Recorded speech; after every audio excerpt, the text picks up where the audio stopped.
साहब, और ये मुझे बताइएगा कि जो 16 नवंबर 2020 का मुआहदा है, जिस पर उस वक्त के वजीर दाखिला ब्रिगेडियर एजाज शाकिर और पीर नूरुल हक कादरी के दस्तखत हैं, ये क्या वजीर आजम को बताए बगैर हो गए थे? क्योंकि उस वक्त आप भी काबीना का हिस्सा थे।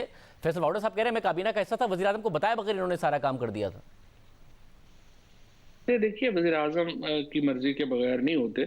और वज़ीर आज़म ज़ाहिर है कि वो उसको अगर मुआहदा उनकी मर्ज़ी के बगैर होता तो वो उसको डिसमिस कर देते हैं, लेकिन जो मुआहदा था उसमें तो अमल दरामद भी हो गया। मैंने उस मुआहदे में क्या था कि आप पार्लियामेंट में लेके जाएंगे मामला, हम पार्लियामेंट में ले गए। उसके बाद उस मुआहदे में ये था कि वो जो लोग जिनके ऊपर केसेस नहीं है वो रिहा होंगे, वो सारे रिहा हो गए। और उस मुआहदे में क्या ऐसा नुकता था जो जो इम्प्लीमेंट नहीं हुआ? हुकूमत अपना सफीर फ्रांस में तैनात नहीं करेगी, फ्रांस की मसनूआत का सरकारी सतह पर मुकम्मल बाइकआउट किया जाएगा। ऐसा कोई इस मुआहदे में ये बात नहीं था, ये तो ख्वाहिशें थी ना। इस मुआहदे में कुछ ऐसा नहीं था।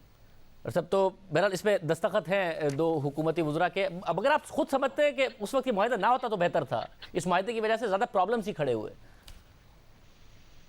जैसे मैं कह रहा हूँ कि एक सिचुएशन बन जाती है ना, लोग हैं बाहर, उनको आपने उनकी जानें भी बचानी है, आपने वायलेंस भी कम करना है, तो आप फिर क्या करेंगे? आप उसके बाद कोशिश करेंगे कि किसी तरीके से जान छूटे। लेकिन असल बात यह है कि जब वो जान छूट गई तो उसके बाद जो आपने इकदाम करने थे वो इकदाम नहीं हुए, जिसकी वजह से सिचुएशन जो है वो दोबारा क्रिएट हो जाती है। और ये this is I mean something that I would say कि पाकिस्तान को एक बहैसियत रियासत सोचना होगा। इस तरह तो मामला थे, बदनामी होती है पूरी दुनिया में। हम एक एटमी ताकत हैं और आपको मालूम है कि एक बहस शुरू हो जाती है पाकिस्तान के इस हैसियत को लेके, चीज़ों को लेके, जब इस तरह के छोटे-छोटे ग्रुप भी रियासत को चैलेंज करना शुरू कर देते हैं, तो फिर इसको इंटरनेशनल मीडिया ट्विस्ट देता है, आपका दुश्मन मुल्क जो है वो इसको ट्विस्ट देते हैं। अभी भी आप देखिए, पिछली दफा जब हुआ था 35 लाख ट्वीट्स तो जो है वो सिर्फ हिंदुस्तान से इनके हक में हो गई। हिंदुस्तान से इनका उस तरह का क्या ताल्लुक था?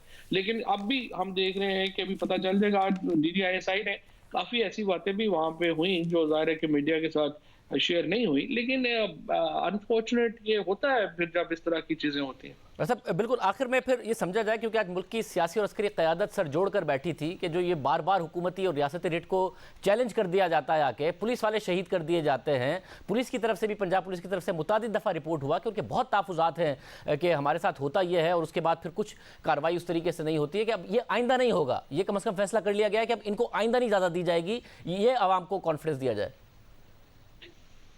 कॉन्फिडेंस जो है वो अवाम को कॉन्फिडेंस भी दिया जाएगा। सियासी अस्करी क़यादत इस मामले के ऊपर बिल्कुल एक है, कोई इसमें दो राय ही नहीं है कि हमारी जो भी तमाम इदारे जो हैं वो ऑन बोर्ड हैं और वो ये समझते हैं कि ये एक फितना है और इसको जो है वो आपने हल करना है। अब उसके लिए जो भी तरीक़ाकार इख्तियार है वो भी आपके सामने, हम मुज़ाकरात की भी कोशिश कर रहे हैं। हमने उसके साथ अपनी दूसरी तैयारी भी पूरी मुकम्मल की हुई है। अगर ये इधर से नहीं होंगे तो फिर उधर से होंगे। अब कोशिश ये है कि मुज़ाकरात से कुछ अमन-अमान से चीज़ें जो हैं वो बेहतर हो जाएँ, और अगर नहीं होंगी तो फिर ज़ाहिर है कि फिर आपको जो है वो दूसरी तरफ जाना पड़ेगा, जो हम अवॉइड करना चाहते हैं, और इसमें कोई शुबा नहीं हम अवॉइड करना चाहते हैं। लेकिन अगर करना पड़ेगा तो फिर करना पड़ेगा, क्योंकि देखिए आप इस तरह से दुनिया में पाकिस्तान की हैसियत मुतासर हो रही है, पाकिस्तान की कौम का वक़ार मुतासर हो रहा है और हुकूमत अंडरमाइन हो रही है, आइन और कानून अंडरमाइन हो रहा है, जिसकी इजाज़त नहीं दी जा सकती।